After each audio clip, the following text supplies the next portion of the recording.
ये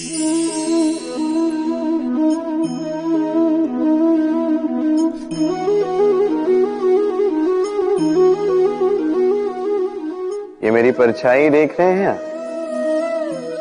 प्रकाश का स्रोत जब सुहाना, जब दूर हो तो ये परछाई लंबी होने लगती है, किंतु जैसे जैसे प्रकाश का स्रोत सर के ऊपर आ जाए, इस परछाई का आकार छोटा होने लगता है और अंधकार में तो ये परछाई लुप्त ही हो जाती।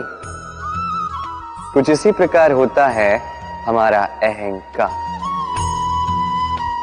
सुख के आगमन में, वैभव की उपलब्धि में ये बढ़ने लगता, किंतु जैसे ही संकट का ताप सर चढ़ने लगे, ये अहंकार छोटा हो जाता। और जब संकट का अंधकार हमें चारों ओर से घेर लेता है, तब ये अहंकार परछाई की भांति लुप्त हो जाता है। तो वैसे भी आपके जीवन में संकट का आगमन आपके अहंकार का तो नाश कर ही देगा, किंतु इसके लिए संकट की प्रतीक्षा ही क्यों करनी?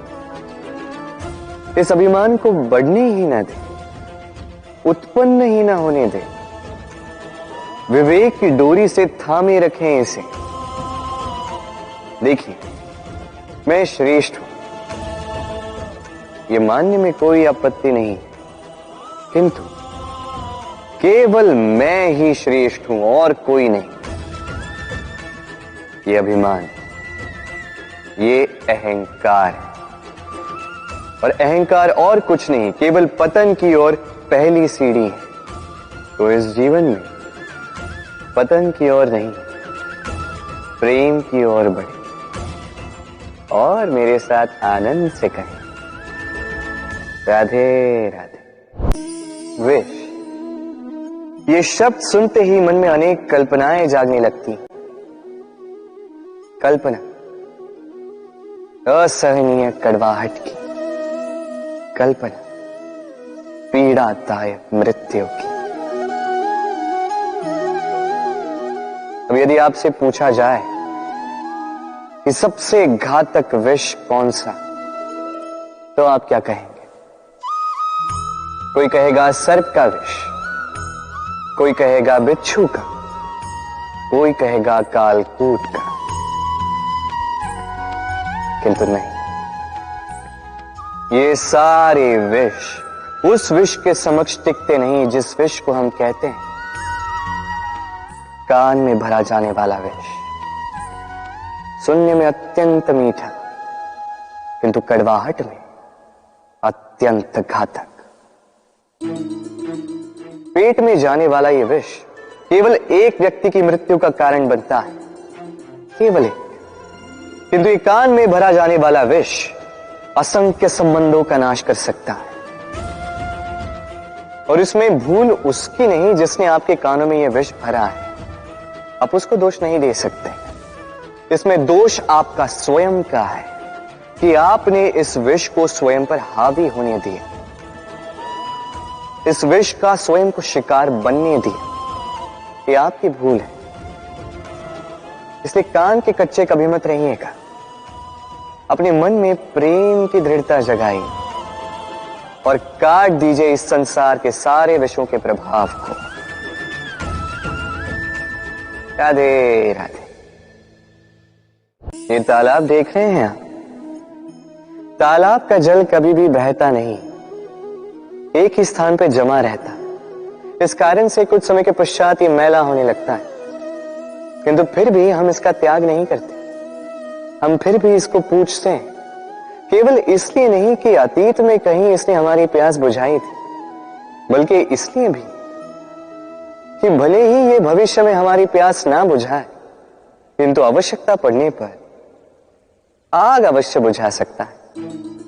इसी प्रकार होते हैं हमारे संबंध भी, संबंध जो वर्षों से मेहनत से हम सींचते हैं, जो समय पड़ने पर सहायक ही सिद्ध होते हैं किसी न किसी रूप में। इसलिए सम्मान करना सीखें इन संबंधों का, सीखें इन संबंधों को सहेज कर रखना, ना सीखे इन संबंधों को बात बात पर तोड़ना। राधे राधे। स्वप्न, हम जीवन में स्वप्न देखते हैं, उन्हें पूर्ण करने का पूर्ण प्रयास करते हैं, किंतु ये स्वप्न पूर्ण ना कर पाने की स्थिति में हम टूट जाते हैं, बिखर जाते हैं और फिर ये बोझ हम आने वाली पीढ़ी पर लगभग लाद देते हैं। हम सोचते हैं कि जो हम ना बन सके हमारी संतान अवश्य बने, जो हम कभी ना पा सके हमारी संतान अवश्य पाए। ये विचार अनुचित प्रतीत नहीं होता, किंतु ये भूल है और यही भूल हम कर बैठते हैं। संतान प्रकृति और परमात्मा का आशीर्वाद है, उनके भीतर उनका अपना एक अस्तित्व छिपा है। तनिक गौर से देखिए तो सही, आपने केवल उस संतान को जन्म दिया है, उसका जीवन आपका नहीं, इसलिए अपने संतान के साथ रहिए, समय व्यतीत कीजिए, उन्हें प्रेम दीजिए, भरपूर प्रेरणा दीजिए, किंतु प्रेरणा दीजिए उसका अपना स्वयं का अस्तित्व बनाने की, उसके स्वयं के स्वप्न पूर्ण करने की, ना कि अपने अधूरे स्वप्न पूर्ण करने की। उनके अस्तित्व को निखर कर उठने दीजिए। राधे राधे। मैंने सुना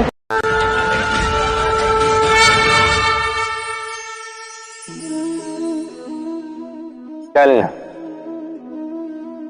रुकना, विश्राम करना और दम भरकर पुनः खड़ा हो जाना और पुनः इस यात्रा पर चलना। ये जीवन का अभिन्न अंग है, इससे आप भाग नहीं सकते, किंतु इस अंग का उपयोग आप अपने जीवन में कैसे करते हैं, कैसे काम में लाते हैं, ये आप पर निर्भर करता है। हारने वाले भी जीवन में रुकते हैं, जीतने वाले भी जीवन में रुकते हैं।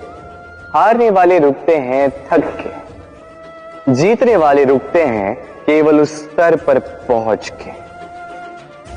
अब रुकना तो आपको है ही, ये तो होगा ही, किंतु कैसे रुकना है, थक के या किसी स्तर पर पहुंच के, ये निर्णय आपका होगा। तो रुकिए भले ही, किंतु थकिए मत, क्योंकि आपको पुनः उठना होगा, पुनः यात्रा पर चलना होगा, उस स्तर पर पहुंचना होगा। राधे राधे। कुछ भी नहीं जो सदा के लिए बना रहेगा, जिसका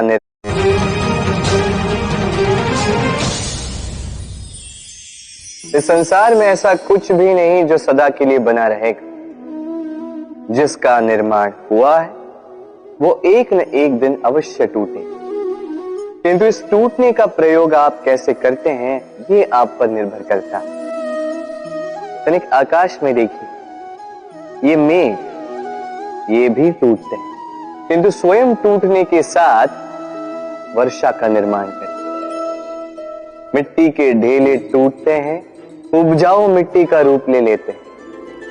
धरती में कहीं एक बीज भीतर जब टूटता है तो धरती के ऊपर एक विशाल वृक्ष का निर्माण भी करता है।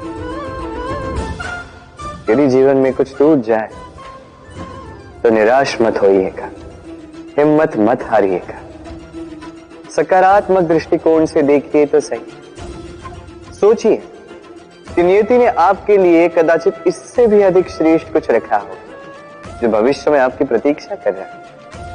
सकारात्मकता लाइए अपने विचारों में, फिर देखिए उत्तम रचना स्वयं होगी। राधे राधे। आपने ऐसे कई लोगों को देखा होगा जिन्होंने संसार ही त्याग दिया, अपना घर दार हर संबंध छोड़ दिया, निकल पड़े केवल ईश्वर की खोज में। ध्यान करके सेवा की, किंतु फिर भी उन्हें कभी ईश्वर नहीं मिले। उल्टा असंतोष और बढ़ गया। क्यों होता है ऐसा? एक महत्वपूर्ण बात स्मरण रखिएगा, ईश्वर ही आनंद है। ध्यान का अर्थ है मन में इस आनंद को जगाना, और सेवा का अर्थ है इस आनंद को सब में बांटना। तो यदि इस मन में आनंद को जगाओगे और इसे सब में बांटोगे, तो ईश्वर रूपी आनंद आपको अवश्य मिलेगा। राधे राधे।